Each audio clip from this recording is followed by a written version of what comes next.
បាទជំរាបសួរពុកម៉ែបងប្អូនជាទីគោរពនិងជាទីរាប់អានទាំងអស់គ្នាទាំងក្រុងទាំងក្នុងប្រទេសទាំងក្រៅប្រទេសនេះខ្ញុំបាទបាននាំក្រុមគ្រួសាររបស់ខ្ញុំបាទមកហូបស៊ុបមកដល់មេឃមិនទាន់ភ្លៀងបងប្អូនសម្រាប់ដាក់ស៊ុបមកភ្លាមវាចាប់ដើម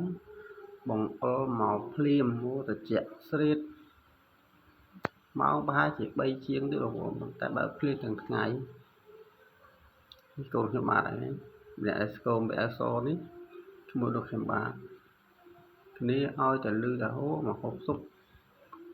អណាស់ប៉ុន្តែមកខ្ញុំមិនហូបប្រហែលទេបងប្អូនហូបតែមួយចាននេះហ្នឹងធ្វើតែមីទេហូបតែមួយចានម្នាក់អីរត់លេងអស់អត់ចង់មករកអីបងប្អូនហ្នឹងអត់គឺចង់នេះខំហូបនេះហូបទឹកក្រូចទឹកស្ទីងតែអីទេបងប្អូនមករកតែអញ្ចឹងទេចំណែកម៉ែរបស់គេនេះអូដួសស៊ុបដល់ឲ្យកូនគេវេម្នាក់ម្ចានម្នាក់អញ្ចឹងទៅចំណែករបស់ខ្ញុំបាទនេះពងថតនេះជាកូនស្រីរបស់ខ្ញុំបាទនេះ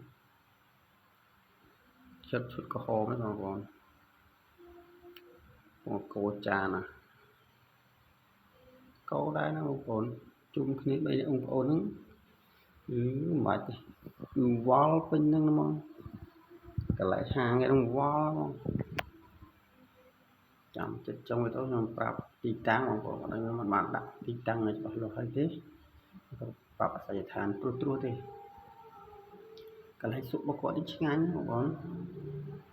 គឺវាមានប្រមាណកន្លែងខ្ញុំអត់ឲ្យទៅខ្ញុំទៅតែមួយហ្នឹងគឺឆ្ងាញ់កន្លែងគាត់ហ្នឹងទីតាំងគឺនៅជើងព្រៃនៅខាងឆ្វេងដៃជាប់ផ្លូវជាតិទៅប្រហែលជា500-600 ម៉ែត្របាទ